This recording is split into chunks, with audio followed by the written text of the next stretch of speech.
Take 21. I am Marie, and I am doing this for GCU Unv-108 with Dr. McCabe. Hi. I am going to be briefly discussing teaching dispositions, and this was something I really had to look at and think about. And I really did enjoy this topic and looking at it, because there are so many dispositions and there's so many philosophies on it, and there's so many ways that you can look at something and say, hey, I don't think I have that, let me improve that in myself. So this was really actually a fun thing to go through. Considering what dispositions I have, that's difficult for me to answer. It's easier when someone else comes and says, hey, you have this, and then you're like, oh, thank you. Well, I guess I do. You're the fifth person who's told me. So I haven't worked for 5 years, so I'm not sure what I have anymore. My kids say my food is great. But one of the dispositions I think I have is enthusiasm. I am thoroughly enthusiastic about bringing something and introducing something or teaching something.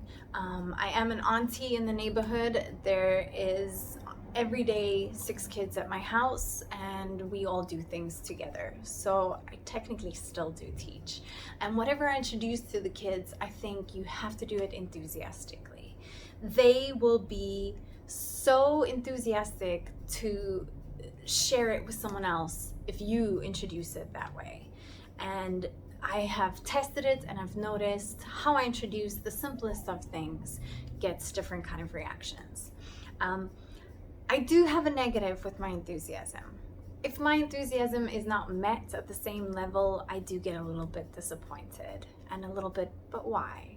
And that is something I definitely need to work on. So even with my pros, I have cons within my pros that I need to work on. Another one is I think I'm creative, but sometimes other people don't see my creativity the same way or understand my creativity. And with that, I have learned to tell myself that you just need to be able to communicate it better. You need to explain why this is considered creative to you, or explain the beauty in something. And then often people will either understand or also see it that way. And I just aim for understanding most of the time. You can't force people to see things your way. So those are the 2, enthusiasm and creativity, that I think I possess, or that I try to possess and work on. The next that I need to work on is definitely reflection. It is extremely hard for me to take any kind of feedback and criticism. Or constructive criticism. I don't want to leave that as just criticism, but it is hard for me. I struggle to take it and grow from it, because I always feel, but why didn't you see I tried my best? And that's not really the attitude I need to have, and that's something I need to work on, because I do want to get better, and you only get better by wanting to grow and taking that feedback in.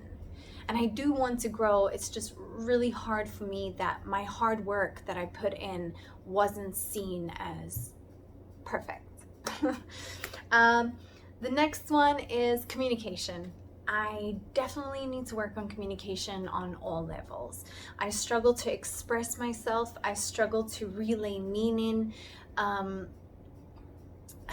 I struggle to get an idea across without offending at times, because I'm too straightforward about how I say something or how I view something, when all I'm trying to do is understand the person better by giving my opposite viewpoint at times. And then people also get offended. So I do need to work on communication. Communication really is super important. So I think reflection and communication would definitely be the 2 that I need to work harder on and build more confidence in. I do lack confidence. I don't know if that is a disposition. There probably is a disposition. They all are dispositions. There's so many. There really are so many. But reflection would help me grow, and that's what I need. As for what educators need, that could definitely be, it's hard to say what they need because every educator is going to need a different thing to help them. I don't think we can all be perfect in all aspects of dispositions, but I do think that there is a disposition that one educator will need more that will help them grow further, and that will overflow into the cup of the other dispositions. But if they focus on a different disposition because another teacher does it, then it might not benefit them. It might not help that overflow. I hope that makes sense. But I do believe the top 3 would definitely be honesty, because once that trust is broken between you and your students or your coworkers, it really never really comes back. It's hard for that to come back, and it hurts kids for the rest of their lives because a teacher failed them, so to speak. Then the next one would be dedication. You've got to be dedicated to what you're doing and just keep going at it. You have to have that drive, and you have to have that constant personal development.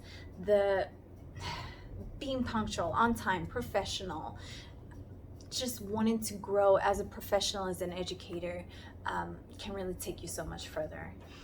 The next one is, as I said, my downfall is reflection. Reflection is key to pretty much anything you do. I can see it in my drawings. I need to reflect upon what I like, I didn't like, what was the process, what I can change, how I can do this better, how I can draw a hand better. It's the same as interactions with people when you reflect. So at the end of the day, I do believe reflection after each lesson or each situation is needed to a small degree. Yeah. I hope you enjoy your day, and I hope my video was at least communicative. Thank you for your time. Bye.